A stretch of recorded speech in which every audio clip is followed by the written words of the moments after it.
자, 부동산 온에어 1부 순서 2분과 함께 얘기 나눌게요. TA 부동산 투자자문 유광수 대표 모셨습니다. 안녕하세요, 대표님. 안녕하세요. 네, 반갑습니다. 오늘 주차장법 관련해서 얘기 전해주신다고요? 네. 네, 오늘 말씀드릴 주제는 소규모 신축 사업을 하신다라고 가정을 하고 소규모 신축을 하실 때 주차장법을 어느 정도는 이해를 하셔야 가능하거든요. 그리고 주차장법은 실제로 전체 사업에서 큰 성패를 좌우하는데 큰 역할을 하기 때문에 그 부분에 대해서 말씀드리도록 하겠습니다.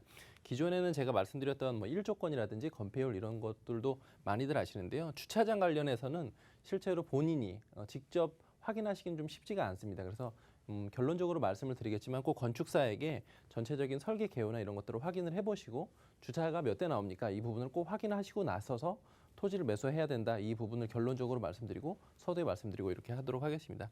지금 보이시는 화면이 일반적으로 다세대 주택이라고 불리우는 1층에 있는 필로티 주차장들을 보는 건데요. 대부분 이렇게 1층에 주차장들을 하고 있고 보통 지하를 주차장을 하거나 소규모 신축지를 기준으로 말씀드리는 겁니다.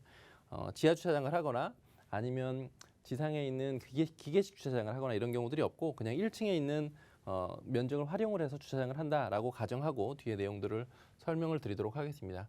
총 4가지 이제 기준인데 첫 번째는 주차장 수만큼 건물의 크기 그리고 건물의 규모가 결정된다. 이 부분은 뒤에서 제가 그림을 가지고 설명을 드리도록 하겠고요. 두 번째는 이제 건물의 종류 그리고 건축물의 면적에 따라서 주차장이 달라진다. 이 부분도 뒤에서 다시 한번 설명드리겠고요. 법정 주차 대수가 뒤에서는 제가 서울시 기준 그리고 서울시의 주거용 소형 건축물을 짓는다라고 가정을 하고 설명을 드리도록 하겠는데요. 지자체별로 정해져 있습니다. 그래서 일부 지자체, 일부 지역들 같은 경우에는 다른 룰이 적용되는 경우들도 많습니다. 예를 들어서 광명 사거리역 주변에는 어떤 지역들이 있냐면요. 기존에는 전용 30제곱미터 미만 같은 경우에는 0.5대 주차를 맞춰야 되는데 일부 지자체들 중에서 그 지역이 본인이 판단하기에 주차가 좀 많이 부족한 지역이다, 주차 공간이 많이 부족한다라고 하는 경우에는 지자체장이 주차 대수를 법정 주차 대수를 더 늘려놓는 경우들도 있습니다. 그럴 경우에는 신축 허가를 받으시려면 주차 대수를 더 늘려야 되기 때문에 그런 부분까지 고려하고 그리고 그런 부분들은 일반인 수준에서는 아시기가 어렵기 때문에 마지막에 말씀드리는 것처럼 토지 매수 전에 건축사에게 꼭 가능 주차 대수 그리고 법정 주차 대수를 확인을 하시고 나서 신축 사업을 들어가셔야 된다. 그리고 토지를 매수하셔야 된다라는 부분을 계속해서 강조드리도록 하겠습니다. 지금 2개의 대지를 예로 들어보도록 하겠는데요. 왼쪽 오른쪽에 있는 대지가 다 200제곱미터의 대지로 면적은 같습니다. 그런데 건축사에게 전체적인 주차 대수를 확인을 해봤더니 주차 대수는 왼쪽에 있는 주차는 7대이고 오른쪽에는 주차 대수가 6대까지 설계가 나오는 도면이었다라고 한다면 이 두 대지의 차이는 가격의 차이는 실제로는 상당히 큰 금액이 날 수도 있는데요. 보통 일반적으로는 평당 얼마다라는 기준으로 많이들 생각하시고 인근에 있는 거래 사례들을 보시고 인근의 거래 사례가 평당 500만 원이었는데 나는 평당 400만 원을 주었으니까 싸게 샀다라고 생각을 하실 수도 있는데요. 주차 대수가 이렇게 오른쪽에 있는 경우 같은 경우에는 왼쪽에 있는 대지에 비해서 많이 불리하기 때문에 이런 것들을 검토를 안 하시고 토지를 매수하시면 큰 낭패를 보실 수도 있다. 이 부분을 말씀드리도록 하겠고요. 이것은 이제 작년 2019년 3월 1일에 주차 대수 관련돼서 주차 면적이 기준이 좀 바뀌었습니다. 문콕 방지법이라고들 많이들 아시는데요.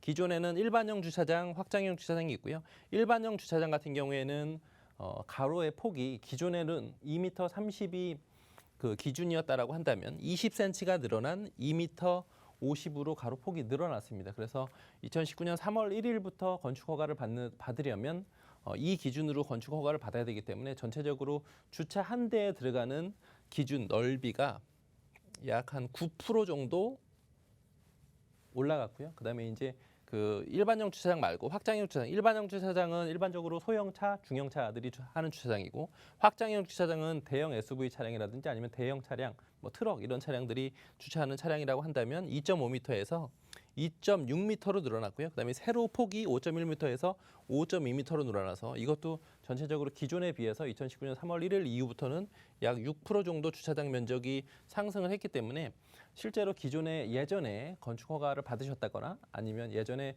어떤 설계 개요를 좀 받아보셨다라고 하시는 분들은 지금 기준으로 다시 한번 설계를 하셔야지 착오가 없다. 이 부분을 말씀드리도록 하겠고요. 법정 주차 대수 기준을 말씀드리면 이제 서울시 기준이고 주거용 면적으로 기준입니다. 실제로 주차장법은 세부적으로 들어가면 여러 가지 단계들이 있는데 그 중에서 일부만 제가 소개를 시켜드리는 거고요.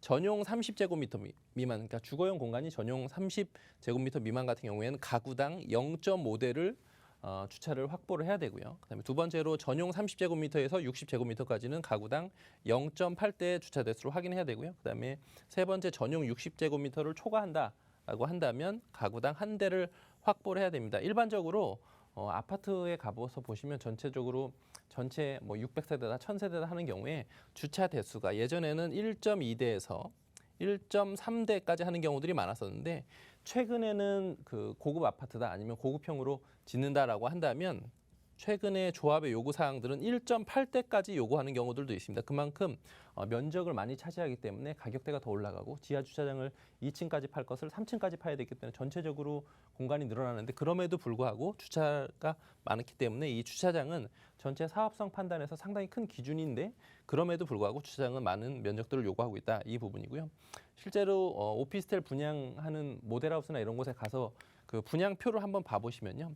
보통 일반적으로 전용 30제곱미터 미만인 경우에 소형 주택들이 대부분입니다. 그 이유는 주차가 가구당 0.5대이기 때문에 실제로 주차에 대한 어떤 그 혜택이 가장 큰 주택이기 때문에 그렇고요. 그리고 보통 일반적으로 설계를 하신다라고 한다면 투룸 기준, 쓰리룸 기준으로 10세대가 나오고 투룸 기준으로 15세대가 나온다라고 한다면 나중에 사업성을 판단을 해보시면 15세대가 더 유리하거든요. 그런데 3룸은 주차로 확인해보시고 투룸 주차 확인해보시면 전체적으로는 전용 30제곱미터 미만으로 전체적인 그 설계를 하는 것이 유리하기 때문에 이런 부분들도 꼭 확인을 해보시면 좋겠다 이렇게 말씀드리겠고요.